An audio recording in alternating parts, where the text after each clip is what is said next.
Hey friends, welcome to the Edu Sankalp. दोस्तों, मैं प्रिंस महेश्वरी। तो जैसे कि हमारी मॉडर्न हिस्ट्री की लेक्चर सीरीज चल रही है, तो आज हम डिस्कस कर रहे हैं हमारी मॉडर्न हिस्ट्री की लेक्चर सीरीज में लेक्चर 6 में the important viceroys of India. ठीक है जी। जो ब्रिटिशर इंडिया है, सबसे पहले they became governor of Bengal, then governor general of Bengal, then governor general of India and last viceroys of India. ठीक है जी। जब रिवॉल्ट ऑफ 1857 होता है, रिवॉल्ट ऑफ 1857 के बाद 1858 में जो एक्ट आता है, गवर्नमेंट ऑफ इंडिया एक्ट, उसके बाद कुछ पॉलिसीज चेंज होती है ब्रिटिशर्स की और ईस्ट इंडिया कंपनी खत्म होती है और यहां से जो पावर ट्रांसफर होती है ब्रिटिश क्राउन के पास और यहां से पोस्ट स्टार्ट होते हैं इंडिया में viceroy of India. 1856 to 1958 इनका क्या रहा जी टाइम पीरियड, राइट। चलो देखते हैं जी। पहले है जी लॉर्ड कैनिंग। ठीक है, he was the last governor general and first vice Roy of India. ठीक है जी। 1856 में he became governor general of India and so he was the last governor general of India and first vice Roy. ठीक है जी। इसके time में क्या हुआ, revolt of 1857 took place. Canning के टाइम में 1857 का क्या हुआ, विद्रोह। ठीक है जी, जो एक मेजर रिवॉल्ट है। चाहे वो फेल हो गया लेकिन उसने एक छाप छोड़ दी ब्रिटिशर्स के ऊपर कि now Indians can fight. Income tax was introduce for the first time in 1858। Canning ने इनकम टैक्स इंट्रोड्यूस किया पहली बार 1858 में, से पहले इनकम टैक्स नहीं लगता था। ठीक है जी। Next, he pass government of India act 1858। इसके टाइम में government of India act 1858 pass हुआ। ये बहुत ज्यादा इंपॉर्टेंट हमारा क्वेश्चन है जी। Government of India act 1858 which ended the British Raj in India. इसके साथ इंडिया में ब्रिटिश राज का अंत होता है। मतलब not British Raj, British East India company. ठीक है जी, ब्रिटिश ईस्ट इंडिया कंपनी, जो ईस्ट इंडिया कंपनी का राज है जी, वो खत्म हुआ। And power transfer to British crown. और पावर किसके पास ट्रांसफर हो गई जी, ब्रिटिश क्राउन के पास। ठीक है, जो सीधा इंग्लैंड की महारानी थी उसके पास पावर ट्रांसफर होगी, ब्रिटिश क्राउन के पास ट्रांसफर चली गई। ईस्ट इंडिया कंपनी यहाँ पे टोटली खत्म हो गई थी। And governor general of India were replaced by viceroys of India. और गवर्नर जनरल की जगह एक नए पोस्ट ने ले ली, वाइस रॉय ऑफ इंडिया, जो डायरेक्टली किसे रिपोर्ट करते थे, इंग्लैंड के क्राउन को या जो इंग्लैंड की क्वीन को। ठीक है जी। Next, he withdrew doctrine of lapse.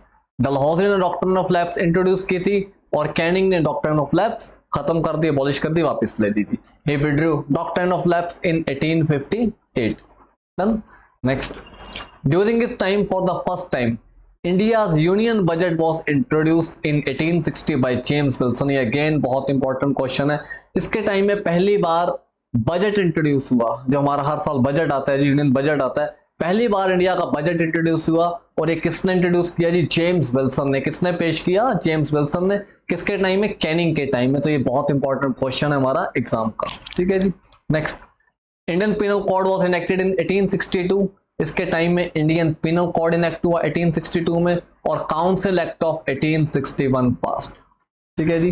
तो ये सारे इंपॉर्टेंट काम किसके टाइम में हुए, कैनिंग के टाइम में हुए। ठीक है जी। आखिरी गवर्नर जनरल था और पहला वाइस रॉय था। तो ये सारे इंपॉर्टेंट क्वेश्चंस बनते हैं जी लॉर्ड कैनिंग से। ठीक है, तो हमारे जो स्टूडेंट्स एसएससी की प्रिपरेशन कर रहे हैं, जो स्टेट गवर्नमेंट एग्जाम्स की प्रिपरेशन कर रहे हैं, ठीक है जी, तो उनके ये इंपॉर्टेंट क्वेश्चन बनेंगे एग्जाम में, राइट।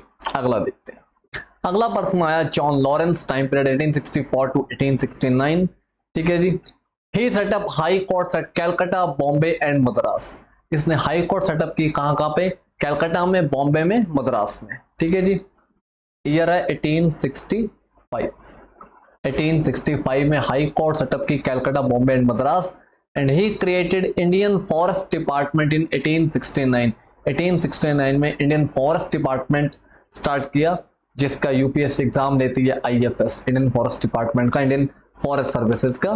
ठीक है, तो ये फॉरेस्ट डिपार्टमेंट है किसने बनाया जी, जॉन लॉरेंस ने। ठीक है, तो आप लोग सोच रहे होंगे कि लास्ट 1862 था, ये 1864 से स्टार्ट हुआ है। तो हमारे एग्जाम पॉइंट ऑफ व्यू से जो इंपॉर्टेंट गवर्नर जनरल या वाइस रॉयज हैं, जिनके क्वेश्चंस बनते हैं, जिन्होंने कुछ काम किया, तो हम डिस्कस कर रहे हैं। ठीक है जी। जो अनइंपॉर्टेंट है वो हमने हटा दिया है, तो इंपॉर्टेंट जो क्वेश्चंस बनते हैं हम वो सारा देखेंगे। ठीक है जी। तो ये आप स्टूडेंट के लिए इजी करने के लिए कि आपको अनइंपॉर्टेंट मटेरियल ना पढ़ना पड़े, राइट। अगला देखते हैं। लॉर्ड मायो बहुत इंपॉर्टेंट है, 1869 टू 1872, मायो के सारे ही पॉइंट्स इंपॉर्टेंट रहेंगे, ठीक है जी। He established Mayo college at Ajmer for political training of Indian princes, Indian princes की पॉलिटिकल ट्रेनिंग के लिए अकॉर्डिंग टू द ब्रिटिशर्स, है ना, इन्होंने मायो कॉलेज बनाया, कहां पे सेटअप किया, अजमेर में। अजमेर किधर है, राजस्थान, अजमेर है Rajasthan. Next, he started the system of financial decentralization in India, ठीक है जी, इसने विकेंद्रीकरण स्टार्ट किया। फाइनेंशियल डिसेंट्रलाइजेशन, डिसेंट्रलाइजेशन होता है अथॉरिटीज को डिवाइड करना, इसने अथॉरिटीज को डिवाइड किया, फाइनेंशियल डिसेंट्रलाइजेशन स्टार्ट की इंडिया में, ठीक है जी। Next, he organized statistical survey of India in 1871, इसने statistical survey of India जो डिपार्टमेंट है वो सेटअप किया, और पहला सेंसस हुआ जी भारत का 1872 में, ठीक है जी। And he organize India first census in 1872, और 1872 में क्या हुआ, पहला सेंसस हुआ। 1872 में क्या हुआ जी, पहला सेंसस, जो जनगणना होती है हर 10-10 साल के बाद होती है, ठीक है जी। He established department of agriculture and commerce, इसने agriculture and commerce department set up किया। And he was the only viceroy to be assassinated in office by शेर अली अफरीदी, इकलौता वाइसरॉय है जो वाइसरॉय की पोस्ट के ऊपर मारा गया। किसने मारा जी, शेर अली अफरीदी ने मारा। कहां पे, अंडमान निकोबार में, ठीक है। तो ही वेंट अंडमान निकोबार, और ये ट्राइबल्स के राइट्स में इंटरफेरेंस कर रहा था, तो शेर अली अफरीदी ने इसे मार दिया, ठीक है जी। And he was the only viceroy जिसका असैसिनेशन हुआ है, कौन, मायो। डन जी, तो इंपॉर्टेंट क्वेश्चन है सारे मायो। Just a second,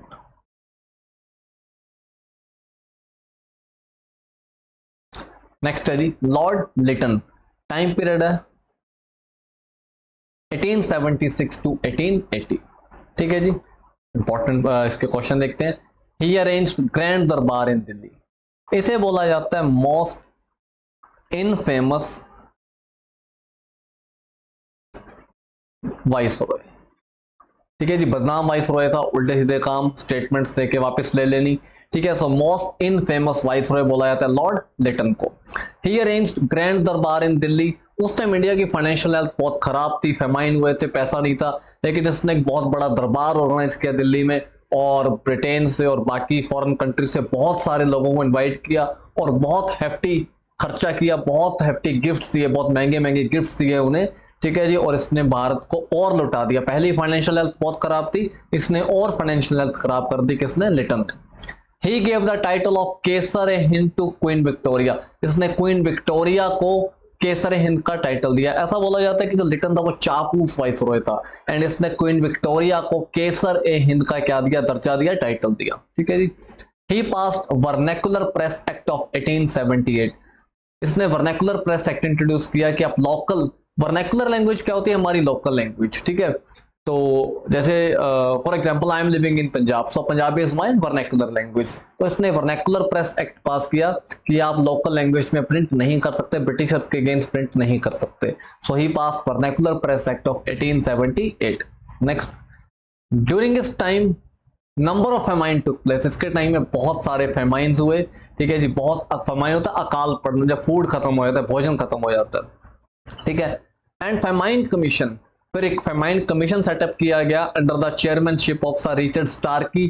Richard Starkey की चेयरमैनशिप के अंडर फेमाइन कमीशन सेटअप किया to for inquiry of famines की कारण क्या रहे, क्यों फेमाइन हुए इतने, इसके टाइम में इतने ज्यादा लोगों की डेथ हुई, बहुत सारे फेमाइंस हुए, ठीक है जी। Next, he made obligatory for Indians to acquire arms license, इसने इंडियंस के लिए मैंडेटरी कर दिया कि इंडियंस को आर्म्स, हथियार रखने के लिए लाइसेंस लेना पड़ेगा, जबकि ब्रिटिशर्स बिना लाइसेंस के वेपन कैरी कर सकते हैं, ठीक है जी। सो ये किसके इंपॉर्टेंट पॉइंट्स बनते हैं, लिटन के। तो ये सारा हम एग्जाम पॉइंट ऑफ व्यू से कर रहे हैं, ठीक है जी। अगला देखते हैं। Next was lord Ripon, 1880 to 1884, repealed vernacular press act in 1882, जो वर्नैकुलर प्रेस एक्ट लिटन ने इंट्रोड्यूस किया था, रिपन ने वो खत्म कर दिया, repealed vernacular press act of 1882। ठीक है जी। इंपॉर्टेंट पॉइंट है, regarded as father of local self government in India. ये पॉइंट हम पॉलिटी में भी देखते हैं जी, is regarded as father of local self government in India. Panchayati Raj and municipality को हम क्या बोलते हैं, लोकल सेल्फ गवर्नमेंट या अर्बन लोकल गवर्नमेंट। तो उसके जन्मदाता पिता किसे बोला जाता है जी इंडिया में, रिपन को, right. Next, he appointed education commission under sir William Hunter. Education को अपडेट करने के लिए, इंप्रूव करने के लिए, अपलिफ्ट करने के लिए इसने एजुकेशन कमीशन सेटअप किया, जिसके चेयरमैन कौन थे, सर विलियम हंटर। ठीक है जी। Next, first factory act of 1881 pass to improve labour conditions. जो लेबरर्स थे उनकी कंडीशन को, जो लेबर जो काम था उसकी कंडीशन को, वर्क कंडीशंस को इंप्रूव करने के लिए लेबर एक्ट या फैक्ट्री एक्ट पास किया 1881 में। फर्स्ट फैक्ट्री एक्ट पास हुआ 1881 में ड्यूरिंग इस टाइम। ठीक है जी। नेक्स्ट, ही बिल ड्यूरिंग इस time Ilbert bill controversy erupted इन 1883। इसके टाइम में कंट्रोवर्सी होगी जिसे हम बोलते हैं इल्बर्ट बिल कंट्रोवर्सी। ये है क्या था, इल्बर्ट बिल क्या था, इल्बर्ट बिल कंट्रोवर्सी क्या थी। इसने इंडियन जजेस को पावर देती कि इंडियन जजेस can trial the cases of Britishers, कि इंडियन जजेस ब्रिटिशर्स के या यूरोपियंस के केसेस को ट्रायल कर सकते हैं। ठीक है जी, जजमेंट पास कर सकते हैं, उन्हें सजा दे सकते हैं। इससे क्या थे, जो यूरोपियंस थे और ब्रिटिशर्स थे वो भड़क गए, क्योंकि उनका मानना था इंडियन जजेस हमारे से या इंडियंस हमारे से इंफीरियर है, हमारे से इंफीरियर होकर हमारे केसेस का ट्रायल कैसे कर सकते हैं। तो ये कंट्रोवर्सी रप्ट होगी, इसे बोलते हैं इल्बर्ट बिल कंट्रोवर्सी, जो हुई 1883 में। किसके टाइम में, रिपन के टाइम में। ठीक है जी। तो इंपॉर्टेंट पॉइंट्स बनते हैं हमारे लॉर्ड रिपन से एग्जाम में। देन आप प्रीवियस ईयर के एग्जाम्स देखो ना, स्टेट गवर्नमेंट के या सेंट्रल गवर्नमेंट के, एसएससी वगैरह के, तो आपको यही जो हम क्वेश्चन डिस्कस कर रहे हैं, जो पॉइंट डिस्कस कर रहे हैं, आपको इन्हीं में से बहुत सारे क्वेश्चन रिपीटिशन मोड पे, रिपीट मोड पे देखने को मिलेंगे कि बार बार इन्हीं में से जो क्वेश्चन है वो रिपीट होते हैं। ठीक है जी। अगला देखते हैं। नेक्स्ट है लैंसडाउन 1889 टू 1894। ठीक है जी। लैंसडाउन के नाम पे एक बहुत प्यारा हिल स्टेशन भी है उत्तराखंड में। सो लैंसडाउन पास सेकंड फैक्ट्री एक्ट पास हुआ जी 1891 में। इन 1891 विच प्रोवाइडेड वीकली हॉलीडे, और इसके साथ एक हफ्ते में छुट्टी स्टार्ट हुई, वीकली हॉलीडे स्टार्ट हुई। किसके साथ, सेकंड फैक्ट्री एक्ट के साथ। ठीक है जी। पहले कोई वीकली हॉलीडे नहीं होती थी फैक्ट्रीज में, इंडस्ट्रीज में, तो इसके साथ हफ्ते में एक छुट्टी स्टार्ट की गई, right. Next, he appointed Durand commission to demarcate the boundary between India and Afghanistan. इसने डुरंट कमीशन बिठाया जी इंडिया और अफगानिस्तान के बीच में बाउंड्री डिफाइन करने के लिए, जिसे हम डुरंट लाइन बोलते हैं। लेकिन जब पाकिस्तान सेपरेट हो गया इंडिया से, तो ये लाइन आज की डेट में पाकिस्तान और अफगानिस्तान शेयर करते हैं, जो किसी टाइम इंडिया और अफगानिस्तान शेयर किया करते थे। डुरंट कमीशन ने ये बॉर्डर डिफाइन की, जिसे किसने बिठाया, डुरंट कमीशन किसने कॉन्स्टिट्यूट किया, लैंसडाउन ने। ठीक है जी। अगला देखते हैं। नेक्स्ट है लॉर्ड कर्जन, इंपॉर्टेंट है जी Curzon. He passed Indian coinage and paper currency act in 1899। जो हमारी रेगुलेटेड पेपर करेंसी है वो किसने इंट्रोड्यूस की, कर्जन ने। ठीक है। इंडियन कॉइनेज और पेपर करेंसी एक्ट इंट्रोड्यूस किया 1899 में। ही अपॉइंटेड पुलिस कमीशन इन 1902 under sir Andrew Fraser. Police को अपडेट करने के लिए पुलिस कमीशन सेटअप किया 1902 में, जिसके चेयरमैन कौन थे, सर एंड्रयू फ्रेजर। ठीक है जी। Next, he pass Indian universities act in 1904। इसने इंडियन यूनिवर्सिटीज को रेगुलेट किया। ठीक है जी। और इंडियन यूनिवर्सिटी एक्ट पास हुआ 1904 में। Next, he did partition of Bengal in 1905। सारा काम अच्छा किया, लेकिन एक ब्लंडर कर दिया कि बंगाल का पार्टीशन कर दिया 1905 में। ये इंपॉर्टेंट है, 1905 in east Bengal and west Bengal. ठीक है। ईस्ट बंगाल में डोमिनेट करते थे मुस्लिम्स, वेस्ट बंगाल में डोमिनेट करते थे हिंदूज। तो इसने बंगाल के दो पार्ट कर दिए, दो हिस्से कर दिए। ठीक है जी। He establish department of commerce and industry. ठीक है जी। तो ये इंपॉर्टेंट पॉइंट्स बनते हैं कर्जन से। ठीक है। पार्टीशन ऑफ बंगाल कब हुआ, 1905 में। बहुत इंपॉर्टेंट क्वेश्चन है ईस्ट बंगाल और वेस्ट बंगाल में।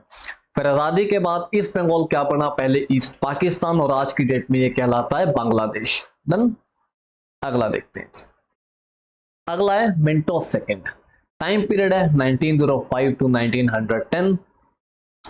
ड्यूरिंग इस time Morley Minto reforms took place in 1909 which provided separate electorate for Muslims. ये बहुत इंपॉर्टेंट, बहुत ज्यादा इंपॉर्टेंट पॉइंट है जी। मॉर्ले मिंटो रिफॉर्म्स कब हुए? 1909 में। इससे क्या हुआ जी, जो मुस्लिम्स की डिमांड थी सेपरेट इलेक्टोरेट की, तो वो प्रोवाइड किया गया मुस्लिम्स को, सेपरेट इलेक्टोरेट दिया गया, उनकी इलेक्शंस अलग से की गई और मुस्लिम्स को वोट मुस्लिम डालेंगे, ऐसा प्रावधान रखा गया। मॉर्ले क्या था? मॉर्ले वो सेक्रेटरी ऑफ स्टेट, एक पोस्ट थी। Morley was the secretary of state and Minto was the vice Roy. तो इनको, इन दोनों ने मिलकर ये किया, तो इसे बोलते हैं मॉर्ले मिंटो रिफॉर्म्स। ईयर है 1909। ये बहुत ज्यादा इंपॉर्टेंट क्वेश्चन है हमारे पेपर का, ठीक है जी।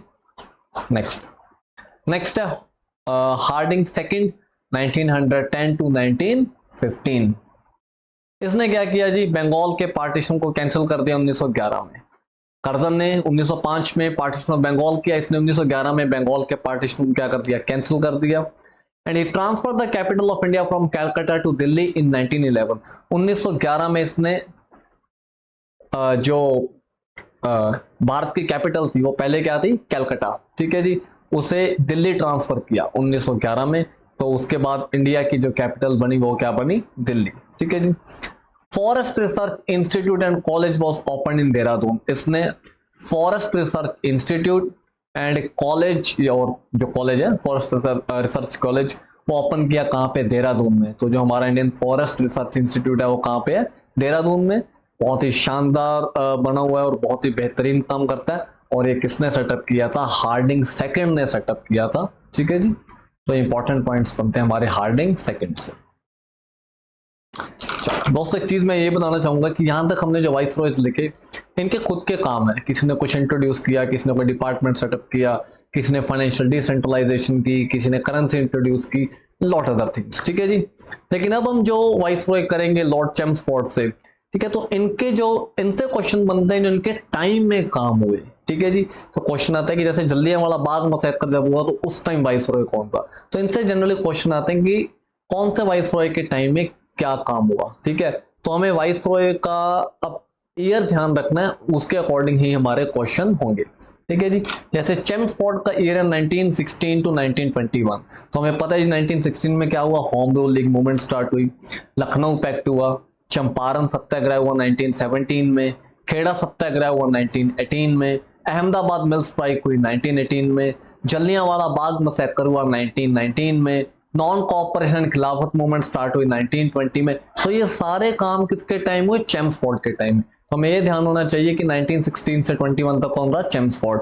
तो और ये बाकी जो सारे पॉइंट्स है ये हम ऑलरेडी पूरा मॉडर्न हिस्ट्री में डिस्कस कर ही चुके हैं, तो ये हमारे इंपॉर्टेंट पॉइंट्स रहेंगे, ठीक है जी। नेक्स्ट अगला है रीडिंग 1921 टू 1926 टाइम पीरियड है। इसके टाइम में क्या हुआ जी, मोपला रिबेलियन हुई केरला में, जहां पे हिंदू मुस्लिम्स के राइट्स हुए, ठीक है। चोरा चोरी इंसिडेंट हुआ, ठीक है जी, जिसमें 22 पुलिसमैन वर बर्न्ट अलाइव, जिसमें 22 पुलिस वाले जिंदा जल गए जी। स्वराज पार्टी की नींव रखी Motilal Nehru and C R Das ने 1923 में, in 1923। Kakori conspiracy case, Kakori conspiracy case या काकोरी ट्रेन डकैती हुई 1925 में। तो ये जो काम या कांड किसके टाइम हुआ, रीडिंग के टाइम हुआ, ठीक है जी। तो हमें टाइम पर ध्यान रखना है। Next Irwin 1926 to 1931। इसके टाइम में अपॉइंटमेंट ऑफ साइमन कमीशन। 1928 में क्या आया जी, साइमन कमीशन आया। Lahore session and demand of पूर्ण स्वराज बाय जवाहरलाल नेहरू। 1929 में क्या हुआ, लाहौर सेशन हुआ 1929-30 लाहौर सेशन, और जवाहरलाल नेहरू ने पूर्ण स्वराज की डिमांड की। सिविल डिसओबीडियंस मूवमेंट स्टार्ट हुई 1930 में। गांधी इरविन पैक्ट स्टार्ट हुआ, मतलब हुआ 1931 में। First and second round table conferences हुई 1930 एंड 31, 1930 1931। तो फर्स्ट राउंड टेबल कॉन्फ्रेंस में क्या डिस्कस किया गया जी, ये इंपॉर्टेंट है। Discussed Simon commission report. 1928 में इंडिया में क्या है, साइमन कमीशन आया फॉर कॉन्स्टिट्यूशनल रिफॉर्म, संविधान बनाने के लिए। तो जो उसने अपनी रिपोर्ट सबमिट की ब्रिटिश पार्लियामेंट में, तो फर्स्ट राउंड टेबल कॉन्फ्रेंस में साइमन कमीशन की रिपोर्ट को डिस्कस किया गया, ठीक है जी। नेक्स्ट है विलिंगडन 1931 टू 1936। इसके टाइम में कम्युनल अवार्ड इंट्रोड्यूस हुआ 1932 में, जो हमने पूना पैक्ट में डिस्कस किया था। ठीक है, गवर्नमेंट ऑफ इंडिया एक्ट आया जी 1935 में। Separation of Burma from India in 1935, 1935 में जो बर्मा, जो आज का म्यांमार है, वो भारत से सेपरेट हुआ। तो ये किसके टाइम हुआ? विलिंगडन के टाइम में। नेक्स्ट, लिनलिथगो 1936 टू 1943, इसके टाइम में अगस्त ऑफर दिया जी लिनलिथगो ने। क्रिप्स मिशन आया जिसके चेयरमैन थे Stafford Cripps. Quit India movement start की महात्मा गांधी ने। तो ये किसके टाइम में हुआ जी? लिनलिथगो के टाइम में। नेक्स्ट, वेवल 1943 टू 1947, इसके टाइम में सी राजगोपालाचारी ने एक फॉर्मूला दिया जिसे सीआर फॉर्मूला बोलते हैं, to solve the dispute of separate Pakistan. ठीक है, और डायरेक्ट एक्शन डे की कॉल की मुस्लिम लीग ने इन 1946। ठीक है, तो ये इंपॉर्टेंट है जी, किसके टाइम में हुआ? वेवल के टाइम में। Next, Mountbatten 1947 to 1948, introduced Indian independence bill in House of Commons in Britain in 1947। Britain का जो लोअर हाउस है, हाउस ऑफ कॉमन्स, जहां पे उनकी सरकार बैठती है जी, वहां पे इसने इंट्रोड्यूस किया इंडियन इंडिपेंडेंस बिल, क्योंकि ब्रिटिशर्स ने पहले ही मन बना लिया था इंडिया को आजाद करना है, छोड़ना है, लेकिन वो एक सिस्टमेटिक वे से छोड़ना चाहते थे, इसे अपनी नाकामी नहीं दिखाना चाहते थे। ठीक है, next point, he appointed Radcliffe commission for boundary between India and Pakistan. Bharat और पाकिस्तान में बॉर्डर को डीमार्केट करने के लिए इसने क्या सेटअप किया जी? रेडक्लिफ कमीशन, जिसके चेयरमैन थे सिरिल रेडक्लिफ। ठीक है जी, और यहां से तभी हमारी बॉर्डर को क्या बोलते हैं? रेडक्लिफ आइन, क्योंकि सिरिल रेडक्लिफ ने ये बॉर्डर सेट की। ठीक है जी, he was the last viceroy of India. Mountbatten क्या थे जी? इंडिया का लास्ट वाइसरॉय और आजाद भारत का पहला governor general and first governor general of independent India. आजादी के बाद दोबारा से ये पोस्ट क्रिएट की गई, गवर्नर जनरल। ठीक है, जो 1950 तक रही, 1950 तक गवर्नर जनरल रहे, फिर ये पोस्ट खत्म होगी और 1951 में हमने फिर द प्रेसिडेंट ऑफ इंडिया की पोस्ट स्टार्ट की। ठीक है जी, तो first governor general of independent India was Mountbatten. Next देखते हैं जी, सी राजगोपालाचारी, टाइम पीरियड है 1948 to 1950। He was the first and last Indian Governor General of Independent India। बहुत इंपॉर्टेंट क्वेश्चन है। आजाद भारत के पहले और आखिरी इंडियन गवर्नर जनरल कौन थे? सी राजगोपालाचारी। सी राजगोपालाचारी के बारे में हम बाकी चीजें ऑलरेडी डिस्कस कर चुके हैं। ठीक है जी, हमारे इंपॉर्टेंट नेशनल पर्सनैलिटीज में इन्होंने स्वतंत्र पार्टी फाउंड की, इन्होंने भी सिविल डिसोबीडियंस मूवमेंट स्टार्ट की। ठीक है, इन्हें अपना क्या नाम है, हाँ, पहला अपना गवर्नर जनरल बनाया गया इंडिपेंडेंट इंडिया का।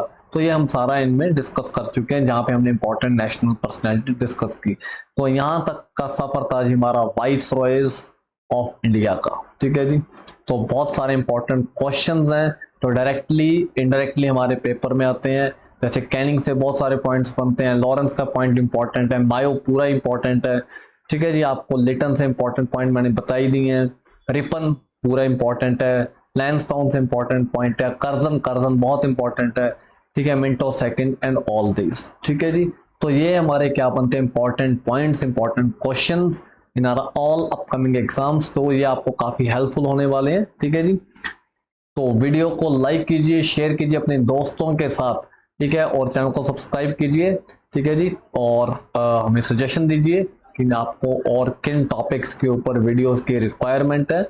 वैसे हम एक सीरीज में हमारा पूरा जीएस सेक्शन है वो जो कवर करेंगे। जैसे हम ऑलरेडी पॉलिटी डिस्कस कर चुके हैं, पंजाब जी के पहले डिस्कस हो चुकी है। ठीक है जी, और मॉडर्न हिस्ट्री हो चुकी है, कर ही रहे हैं हम। इसके बाद हम मिडिवल हिस्ट्री, एंशिएंट हिस्ट्री, तो ये सारा डिस्कस करेंगे। और हमारा जो फोकस रहता है वो रहता है एग्जाम क्लियर करने के ऊपर। तो एग्जाम पॉइंट ऑफ व्यू से जो भी चीज इंपॉर्टेंट है हम वो डिस्कस करते हैं। ठीक, जितना और राइट। तो मिलते हैं बहुत जल्द अगली वीडियो में।